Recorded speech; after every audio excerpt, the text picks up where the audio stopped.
بسم اللہ الرحمن الرحیم۔ السلام علیکم، میں ہوں ساجد گوندل۔ آج 1 جولائی ہے، سال 2022۔ نئے آرمی چیف کے تقرر کے معاملے پر دوڑ شروع ہو چکی ہے۔ لندن میں ایک اشتہاری کے ساتھ عام شخصیت کی خفیہ ملاقات ہوئی ہے۔ اس خبر کی تفصیل میں آپ کے سامنے رکھوں گا۔ پریڈ گراؤنڈ جلسے کے معاملے پر جی ایچ کیو اور پی ٹی آئی کو لڑانے کا منصوبہ ناکام ہوا ہے۔ ایک مرتبہ پھر عاصمہ شیرازی اور منصور علی خان پکڑے گئے ہیں۔ یہ کیا معاملہ ہے؟ اسی سے ہم ویڈیو کا آغاز کریں گے۔ میں امید کروں گا کہ آپ سماعت کرنے کے بعد ہمیشہ کی طرح اپنے قیمتی فیڈ بیک سے ضرور آگاہ کریں گے۔ موجودہ حکومت آئے روز جو بھی پچھلی حکومت کے حوالے سے معاشی اعداد و شمار جاری کرتی ہے تو پی ٹی آئی کی فتح ہوتی ہے، اور رات کو مفتاح اسماعیل نے ایک ٹویٹ کیا جو ظاہر کر رہا تھا کہ وہ دراصل عمران خان کو مبارکباد پیش کر رہے تھے، اور جس طریقے سے انہوں نے معیشت کو مینج کیا ہے اور مسلم لیگ نون جس طریقے سے چھوڑ کر گئی تھی، اب 6100 ارب روپے سے زائد ٹیکس کلیکشن ہوئی ہے، جو اپنے ہدف سے بھی زیادہ ہے۔ اور یہ خود جو ہے وہ وزیر خزانہ ٹویٹ کر کے یہ بات کر رہے ہیں۔ لیکن اتنا زیادہ پیٹرولیم پرائسز کے اندر اضافہ، مہنگائی کا طوفان، جب عوام جو ہے وہ آڑے ہاتھوں لے رہی ہے، آج بھی لاہور کے اندر اور مختلف جگہوں پر احتجاج ہو رہے ہیں۔ ایک رکشہ ڈرائیور نے رکشے کو آگ لگا کر خود کو آگ لگانے کی کوشش کی ہے، اور یہ کوئی سمبولک بات نہیں ہے۔ دراصل لوگ اتنے تنگ ہیں، لیکن یہاں پر چونکہ آپ جب میڈیا کے لوگوں کو خرید لیں، چینلز کو خرید لیں اور تمام ادارے آپ کے ساتھ ہوں، آپ مہنگائی کا نام مشکل فیصلے رکھ دیں، تو یہ جب منافقت، بے ایمانی، بے شرمی وہ زوروں پر ہو تو پھر آخر کار آپ ڈٹ جاتے ہیں۔ اور جس جو ہے وہ جذبے کے تحت یہ حکومت بالکل بے لگام ہو کر مہنگائی کے اندر اضافہ کر رہی ہے، تو ان کا ایسے لگتا ہے کہ وہ قلعہ بڑا مضبوط ہے، یعنی ان کو ٹینشن نہیں ہے کہ ہم نے عوام کے پاس جانا ہے۔ اور لوگ کہتے ہیں چونکہ ان کو یہ ہے کہ ان کو کہا گیا ہے کہ ہم نے آپ کو جتوانا ہے، جو مرضی ہے عوام کو آپ جس طریقے سے ذلیل کریں، رسوا کریں، وہ آپ کرتے رہیں۔ اور ان تمام چیزوں کا اب دیکھیے، یہ 2 اینکرز ہیں اور بڑے اس وقت سرگرم ہیں۔ ان میں ایک ہے منصور علی خان۔ آج کل وہ کہتے ہیں جی یہ پچھلی حکومت نے ایسے کر دیا، حکومت بڑے مشکل فیصلے کر رہی ہے۔ لیکن یہ ایک ٹویٹ ہے 16 ستمبر 2021 کا، جب عمران خان کی حکومت تھی، تو وہ کہہ رہا تھا کہ جس طرح پیٹرول مہنگا ہو رہا ہے، اکثر گاڑیاں اب آپ کو لابارس ہی ملیں گی۔ یعنی اس طریقے سے یہ لوگ یہ بات کرتے تھے، حالانکہ اس وقت بھی ان لوگوں کو پتا تھا کہ عالمی مارکیٹ کے اندر پرائسز کے اندر اضافہ ہو رہا ہے۔ لیکن چونکہ یہ نواز شریف، مریم نواز اور زرداری کے نوکروں کا ٹولہ ہے، تو اس وقت یہ اس طریقے سے بات کرتے تھے۔ اب یہ کہتے ہیں چونکہ بین الاقوامی مارکیٹ کے اندر اضافہ ہوا ہے تو یہ حکومت کی مجبوری ہے، آپ سستا تیل، مہنگا تیل لے کر سستا نہیں دے سکتے۔ اب یہ بات اس وقت بھی ان کو سمجھائی جاتی تھی۔ اب میں صرف آپ کے سامنے یہ رکھتا ہوں، عاصمہ شیرازی یہ اپنے آپ کو جمہوریت کے چیمپئن سمجھتے ہیں، لیکن یہ جمہوریت کے لبادے کے اندر زرداری اور شریف مافیا کے وہ نوکر ہیں جو اس وقت ٹیلی ویژن چینلز کی سکرینوں پر چھائے ہوئے ہیں۔ اخبارات جو ہے وہ نون لیگی اور پیپلز پارٹی کے لوگوں کو کالم کے لیے انہوں نے کھلا چھوڑا ہوا ہے، اور اس وجہ سے یہ رائے عامہ کو متاثر کرتے ہیں، لیکن اب ان کی بات سنتا کوئی نہیں ہے۔ اب یہ خاتون ہے، اس نے 16 اکتوبر 2021 کو عاصمہ شیرازی نے ایک ٹویٹ کی کہ پیٹرول اور ڈیزل کی قیمتوں میں اضافہ، اور ابھی مہنگائی کی سونامی مزید آ رہی ہے، کوئی حکمرانوں کو پوچھنے والا نہیں کہ ملک وہ چلا رہے ہیں یا آئی ایم ایف، حکمران عوام کے غیظ و غضب کو ہلکا مت لیں۔ اب یہ آپ ٹون دیکھ رہے ہیں عمران خان کے خلاف، یہ ٹون ہے۔ آگے میں آپ کو صرف اس حکومت کا، چونکہ یہ زرداریوں اور بلاول کے نوکروں کا ٹولہ ہے، تو یہ ذرا میں بتاؤں۔ اب انہوں نے ٹویٹ کیا ہے جی 2 جون کو، یہ کہتے ہیں پیٹرول کی قیمت جیسے سخت فیصلے اور کتنے ہیں ایک ہی دفعہ بتا دیں پلیز۔ یعنی کتنا نرم لہجے میں، اور یہ سخت فیصلے، اس کا نام رکھا ہے سخت فیصلے اور مشکل فیصلے۔ دوسری طرف وہ کہتے ہیں 27 مئی کو پیٹرول کی قیمتوں میں 30 روپے بڑھنے سے سٹاک مارکیٹ مستحکم ہوئی ہے۔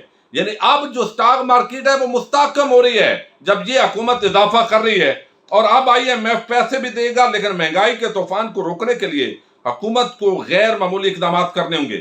مہنگائی سب سے بڑا چیلنج ہے، خدا را غریب عوام کو ریلیف دیں۔ تو یہاں پر یہ بھی بتاتے ہیں یہ ٹویٹس کے اندر، احمد میر اور یہ پورا طبقہ ملامتیہ، کہ یہ حکومت کی مجبوری ہے جی، عوام کو صبر کرنا چاہیے، لیکن حکومت آپ کو ریلیف عوام کو دینا چاہیے۔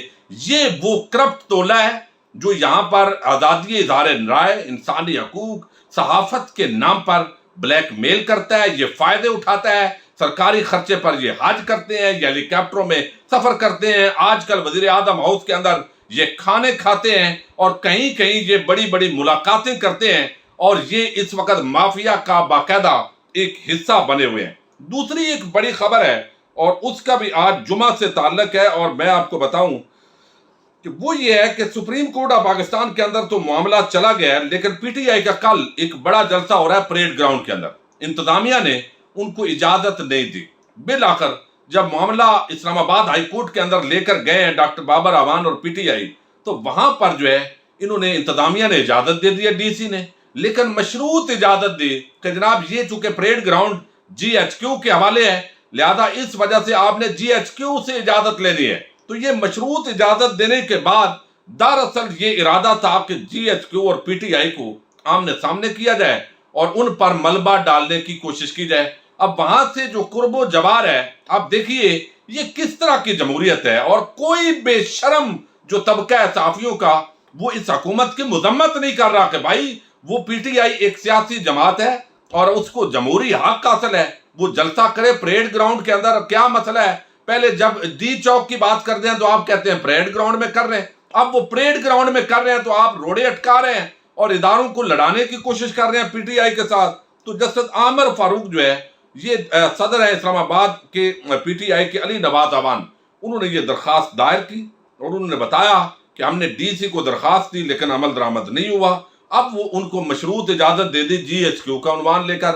اب اطلاعات آئی ہیں کہ ان کی اپروول جو ہے باضابطہ ہو گئی ہے، نوٹیفیکیشن جاری کر دیا گیا ہے، حالانکہ یہ سارا علاقہ جو ہے وہ ایل ڈی اے کے سی ڈی اے کے انڈر ہے، نہ کہ جی ایچ کیو کے۔ یہ سینئر جو وکلاء ہے وہ سوال اٹھا رہے ہیں، تو ایک مرتبہ پھر جی ایچ کیو اور پی ٹی آئی کو یہ لڑانے کا جو منصوبہ ہے وہ ناکام ہوا ہے۔ وہاں سے پوسٹر ہٹانے کی انتظامیہ نے کوشش کی جو جلسے کے تھے، لیکن اس طرح کے ہتھکنڈوں سے کیا آپ کامیاب ہو سکتے ہیں؟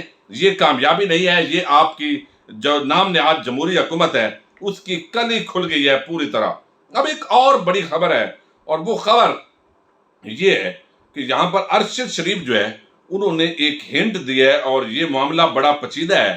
یا تو دیکھیے army chief general Qamar Javed Bajwa جو ایک مرتبہ ایکسٹینشن لے چکے ہیں، اور یقینی طور پر جو D G I S P R ہیں انہوں نے اعلان کیا تھا اور پریس کانفرنس کے اندر کہ بالکل کیٹاگوریکلی ہم کہہ رہے ہیں کہ army chief general Qamar Javed Bajwa کسی ایکسٹینشن کا ارادہ نہیں رکھتے اور وہ ایکسٹینشن نہیں لیں گے۔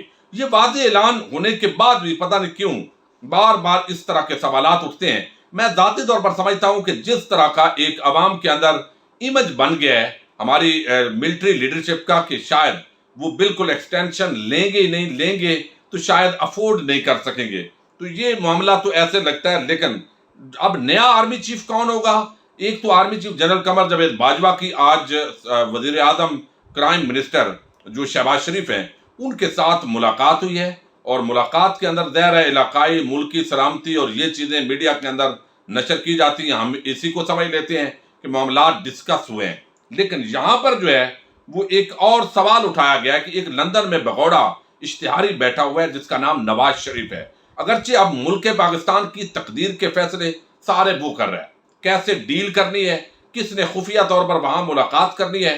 ارشد شریف جو ہے انہوں نے ایک بات کی ہے، وہ میں آپ کے سامنے رکھنے جا رہا ہوں۔ اس کے اندر یہ بھی ایکسٹینشن کا معاملہ بھی اور نئے آرمی چیف کی تقرری کے معاملے پر اب دوڑ شروع ہو چکی ہے، ملاقاتیں ہو رہی ہیں، مشاورت ہو رہی ہے، وہ بتایا گیا ہے۔ ارشد شریف کہتے ہیں اپنی تقرری کے لیے آشیرواد لینے کا سلسلہ شروع ہو گیا۔ ایک صاحب کے پچھلے ہفتے لندن میں نواز شریف سے خفیہ ملاقات کی اطلاعات ہیں، دوسرا یہاں چھوٹے کے بیٹے سے جون کے پہلے ہفتے میں ملا ہے، یعنی ایک عام شخصیت کی ملاقات جو ہے وہ یہاں حمزہ شہباز سے بھی ہوئی ہے۔